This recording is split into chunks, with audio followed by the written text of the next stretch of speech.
जय हिंद दोस्तों, स्वागत है आप लोगों का आपके अपने चैनल टारगेट एजुकेशन में।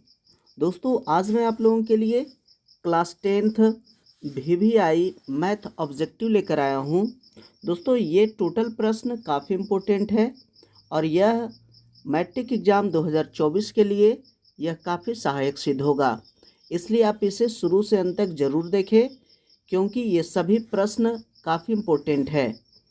अगर आप मेरे चैनल पे नए हैं, अगर आप अभी तक मेरे चैनल को सब्सक्राइब नहीं किए तो चैनल को सब्सक्राइब जरूर कर लें, बेल आइकन को जरूर दबाइए ताकि इसी प्रकार की महत्वपूर्ण वीडियो की नोटिफिकेशन आप लोगों तक आसानी से पहुंच सके। तो आइए बिना देर किए हुए आज शुरू करते हैं आज का पहला प्रश्न। जी हाँ दोस्तों, आज का पहला प्रश्न है, यदि P और Q दो अभाज्य संख्याएं हैं तो म स क्या होगा। जी हाँ, P और Q दो अभाज्य संख्याएं हैं तो उसका म स क्या होगा। तो दोस्तों अभाज्य संख्या कहते हैं कि जिसका गुणनखंड सिर्फ दो हो। जी हाँ, जिसका सिर्फ दो गुणनखंड होता है उसे अभाज्य संख्या कहते हैं। जैसे 2, 5, 7, 11 ये सभी संख्याएं अभाज्य संख्या है। तो जब दो अभाज्य संख्या होगा, कोई भी अभाज्य संख्या लेंगे, या 5 या 7 ले या 2 या 11 ले, कोई भी दो संख्या का अगर म स निकालेंगे तो उसका म स सिर्फ 1 होगा। इसलिए इसका सही आंसर होगा ऑप्शन ए। जी हाँ, ऑप्शन ए 1। नेक्स्ट है प्रश्न नंबर 2, निम्नलिखित में कौन सी सबसे छोटी प्राकृत संख्या है। जी हाँ, सबसे छोटी प्राकृत संख्या कौन सा है, तो इसका सही आंसर हो जाएगा ऑप्शन सी। जी हाँ, ऑप्शन सी सबसे छोटी प्राकृत संख्या है। शून्य को कहा जाता है पूर्ण संख्या, इसलिए यह प्राकृत संख्या, इसको सबसे छोटा प्राकृत संख्या नहीं कहेंगे। सबसे छोटा पूर्ण संख्या अगर कहा जाएगा तब होगा 0 और सबसे छोटी प्राकृत संख्या वो होगा आंसर 1। नेक्स्ट है तीसरा प्रश्न। जी हाँ, तीसरा प्रश्न है कि निम्नलिखित में कौन यौगिक संख्या है। जी हाँ, यौगिक संख्या कौन है, तो दोस्तों यौगिक संख्या कहा जाता है भाज्य संख्या को। भाज्य संख्या जो है उसी को कहा जाता है यौगिक संख्या। जी हाँ, भाज्य और यौगिक एक ही होता है। तो भाज्य संख्या कहते हैं कि जिसका गुणनखंड 2 से अधिक हो। जी हाँ, जिसका गुणनखंड 2 से अधिक हो। यहाँ देख रहे हैं कि 11 का अगर गुणनखंड करते हैं तो 11 1 और 11 में आता है। जी हाँ, 1 और 11 में आता है। और 21 जो है वो 1 में भी आता है, 3 में भी आता है और 7 और 21। तो इस प्रकार से 21 का जो गुणनखंड है वो 1, 3, 7 और 21 है। इसलिए इसका सही आंसर हो जाएगा ऑप्शन बी। जी हाँ, नेक्स्ट है 4 नंबर का। दोस्तों इसमें जितने भी प्रश्न है ये सभी काफ़ी इम्पोर्टेंट है और ये सभी मैट्रिक एग्जाम में ये प्रश्न पूछा गया है। तो ये 4 नंबर का प्रश्न है कि 64 के अभाज्य गुणनखंड में 2 का घातांक क्या होगा। जी हाँ, 64 का जब अभाज्य गुणनखंड निकालेंगे तो 2 का घातांक कितना होगा। तो इस प्रकार का प्रश्न जब रहेगा तो इस प्रकार से उसको हम तोड़ेंगे। तो 64 लिखते हैं, इसमें 2 से भाग करेंगे तो 32 होगा, फिर 2 से तो 16 होगा, 2 से तो 8, 2 से 4 और 2 से 2। यहाँ देख रहे हैं कि 2 की संख्या 1, 2, 3, 4, 5, 6 है, इसलिए 2 का घात होगा 6। तो 2 का घातांक कितना होगा, 6 होगा, यानी कि ऑप्शन सी। इसलिए सही आंसर ऑप्शन सी। आशा करते हैं कि ये सभी मैथ आप लोगों को समझ में आ रहा होगा। जी हाँ, नेक्स्ट है 5 नंबर का, निम्नलिखित में से कौन अभाज्य संख्या है।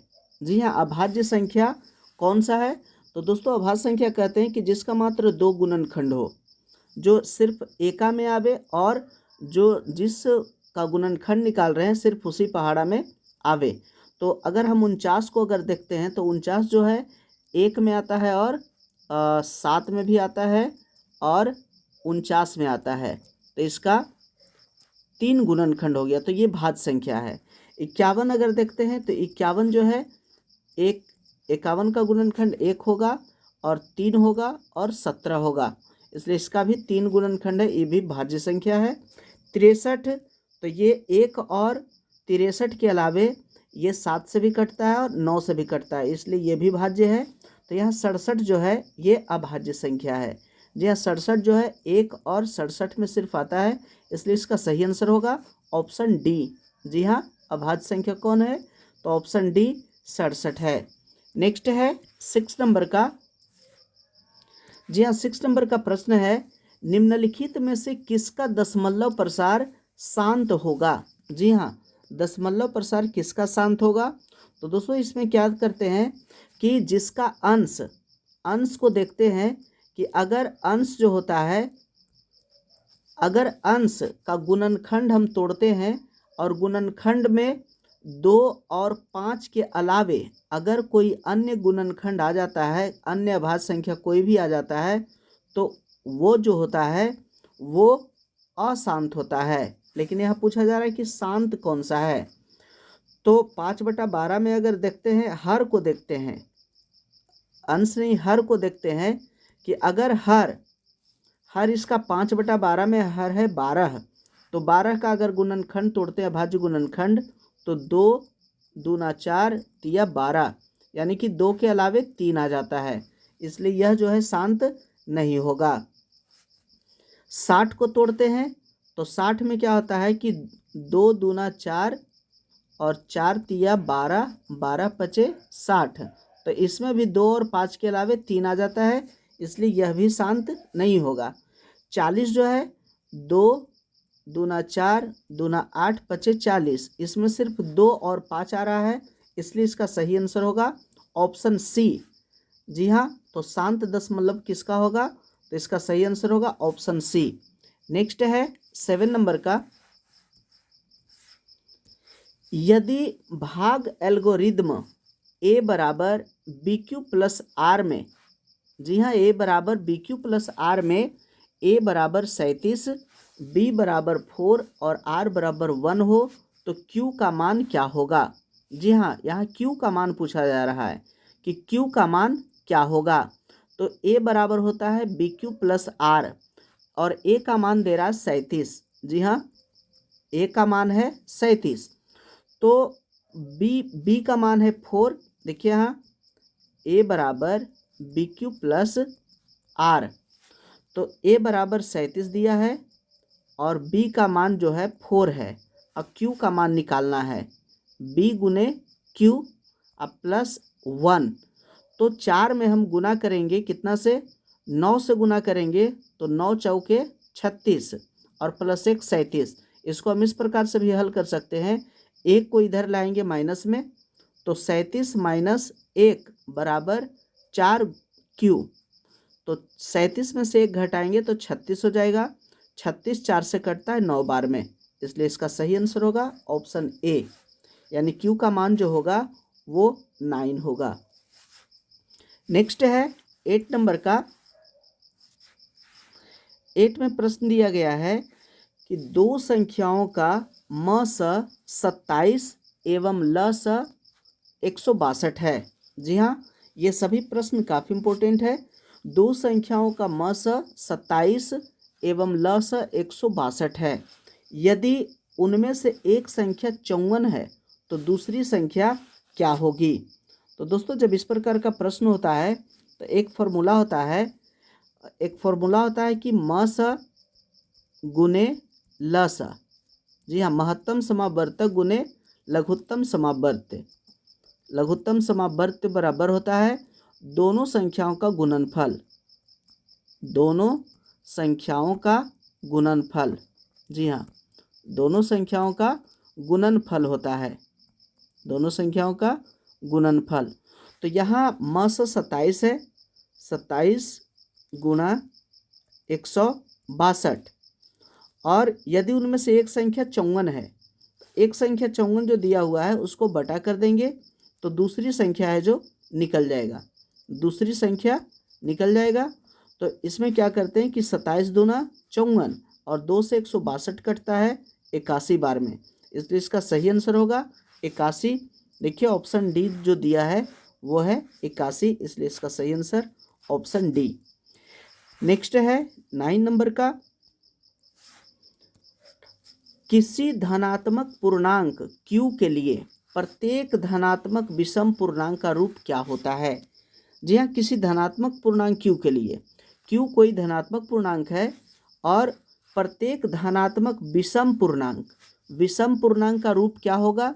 तो दोस्तों विषम पूर्णांक कहते हैं कि जो 2 से नहीं कटता है उसको कहते हैं विषम पूर्णांक। तो यहाँ पहला ऑप्शन है 6q, तो 6 हो गया और q हो गया। तो 6 जो है, अगर 6 में अगर गुना करेंगे 1 से तो ये होता है सम संख्या। 6 में अगर गुना करते हैं 2 से तो 6 दूना 12, ये भी होता है सम संख्या। 6 में गुना करते हैं 3 से तो 6 तिया 18, ये भी होता है सम संख्या। तो दोस्तों इसमें 6 में या तो 1 से गुना करें यानी विषम से गुना करें या सम से गुना करें, दोनों स्थिति में सम संख्या आता है। तो यहाँ पूछ रहा है कि q के लिए प्रत्येक धनात्मक विषम पूर्णांक का रूप क्या होगा। तो जब हम सम संख्या में जब विषम संख्या को जोड़ेंगे तब वो विषम संख्या होगा। तो इसका सही आंसर होगा ऑप्शन बी 6q + 1। 6q जो है सम संख्या है, इसमें विषम संख्या जुटेगा 1 तो वह हो जाएगा विषम संख्या, इसलिए सही आंसर होगा ऑप्शन बी। नेक्स्ट है 10 नंबर का, प्रत्येक परिमेय संख्या होती है। जी हाँ, प्रत्येक परिमेय संख्या, जितने भी परिमेय संख्या क्या होती है। ऑप्शन है कि एक प्राकृत संख्या, एक पूर्ण संख्या, एक पूर्णांक और एक वास्तविक संख्या। तो इसका सही आंसर होगा ऑप्शन डी, एक वास्तविक संख्या। नेक्स्ट प्रश्न है 11 नंबर का, 23/27 क्या है। दोस्तों अगर आप मेरे चैनल पर नए हैं तो चैनल को सब्सक्राइब जरूर कर ले। अगर वीडियो अच्छा लगा है तो लाइक भी कीजिए और अपने दोस्तों के साथ शेयर भी जरूर कीजिए। नेक्स्ट है 11 नंबर का कि 23/27 है, तो 23/27 है ये क्या है। 23/7 ये क्या है। ऑप्शन है परिमेय संख्या। जी हाँ, परिमेय संख्या है। अपरिमेय संख्या ये नहीं है। पूर्णांक, तो पूर्णांक भी नहीं है। इनमें से कोई नहीं, तो ये भी नहीं होगा क्योंकि ऑप्शन ए यह एक परिमेय संख्या है। जो भी p/q के रूप में लिखा हुआ रहता है, जहाँ q ≠ 0, q का मान 0 नहीं होना चाहिए, वह सभी होता है परिमेय संख्या। नेक्स्ट है 12 नंबर का, 2 लगातार संख्याओं का मस होता है। जी हाँ, 2 लगातार संख्याओं का मस कितना होता है। तो दोस्तों अगर लगातार संख्या, अगर किसी भी संख्या का बात करें, या 15 या 16 ले ले, या 18, 19 या 20, 21, कोई भी अगर 2 संख्या हम लेते हैं तो उसका मस 1 होता है। जी हाँ, कोई भी लगातार अगर सम संख्या या विषम संख्या, कोई भी संख्या अगर लगातार हम लेंगे तो वो उसका मस 1 होगा, इसलिए इसका सही आंसर होगा ऑप्शन डी। जी हाँ, ऑप्शन डी, 2 लगातार संख्याओं का मस होता है 1। नेक्स्ट है 13 नंबर का, सह अभाज्य संख्याओं का मस कितना होता है। जी हाँ, सह अभाज्य संख्या का मस कितना होता है, महत्तम समावर्तक कितना होता है। तो दोस्तों जिस संख्या का, जब 2 संख्याओं का मस 1 होता है उसी को कहते हैं सह अभाज्य संख्या। जब 2 संख्याओं का मस 1 होता है तब उसी को कहा जाता है सह अभाज्य संख्या, इसलिए इसका सही आंसर होगा ऑप्शन बी। जी हाँ, ऑप्शन बी। नेक्स्ट है 14 नंबर का, संख्या 2.1311311131113 ... इस प्रकार का जब संख्या होता है तो वह क्या होता है। जी हाँ, ऑप्शन ए है पूर्णांक संख्या, बी परिमेय संख्या, सी अपरिमेय संख्या और डी इनमें से कोई नहीं। तो दोस्तों जब इस प्रकार का संख्या रहता है तो वह होता है अपरिमेय संख्या, इसलिए सही आंसर होगा ऑप्शन सी अपरिमेय संख्या। नेक्स्ट है 15 नंबर का। जी हाँ, 15 नंबर का प्रश्न है कि सबसे छोटी भाज्य संख्या और सबसे छोटी अभाज्य संख्या का मस कितना होगा। जी हाँ, सबसे छोटी भाज्य संख्या, तो दोस्तों जो सबसे छोटी भाज्य संख्या है वह है 4 और सबसे छोटी अभाज्य संख्या, तो सबसे छोटी अगर अभाज्य संख्या हम देखेंगे तो वह है 2।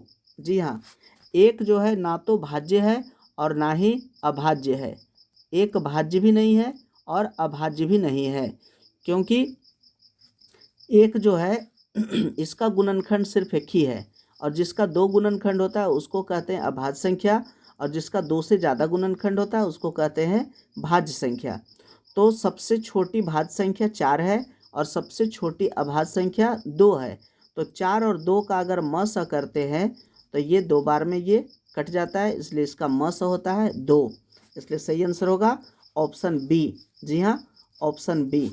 नेक्स्ट है 16 नंबर का।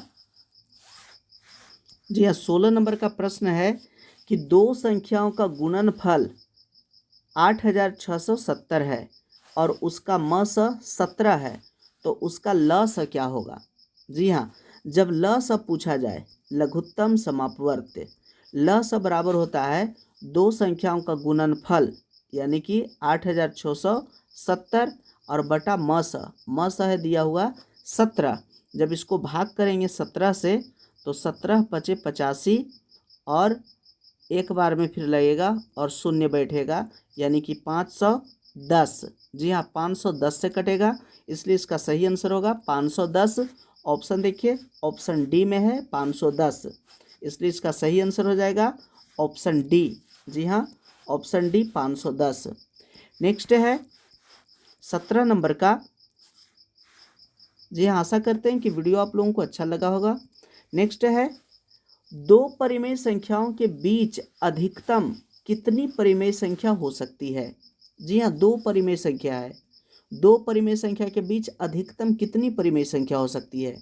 तो दोस्तों, दो परिमेय संख्या अगर 1/2 और 3/4 कुछ भी है, तो दो संख्याओं के बीच अनंत परिमेय संख्याएं होती है, इसलिए इसका सही आंसर होगा ऑप्शन डी, अनंत। नेक्स्ट है 18 नंबर का। 18 नंबर में कहता है कि वृत्ताकार पथ पर 3 धावक एक ही स्थान से दौड़ना प्रारंभ करते हैं। जी हाँ, एक ही स्थान से दौड़ना प्रारंभ करते हैं, तो एक चक्कर लगाने में क्रमशः 2 घंटे, 4 घंटे तथा 6 घंटे समय लगता है। तीनों को प्रस्थान बिंदु पर पुनः मिलने में कितना समय लगेगा। तो दोस्तों, इस प्रकार का अगर प्रश्न रहता है तो इस प्रकार के प्रश्न में सीधे एलसीएम निकाल देते हैं। जी हाँ, एलसीएम निकालेंगे तो यहाँ 2 घंटा, 4 घंटा और 6 घंटा है, तो 2, 4 और 6 का जब एलसीएम निकालेंगे तो 2 से लग जाएगा, 1, 2 और 3, यानी 2 दूना 4 तिया 12 घंटा। जी हाँ, फिर पुनः 12 घंटा के बाद वो मिलेगा, तो इसका सही आंसर देखिए कितना ऑप्शन में है, ऑप्शन सी। जी हाँ, ऑप्शन सी, 12 घंटे बाद वो तीनों एक ही जगह पे मिलेंगे।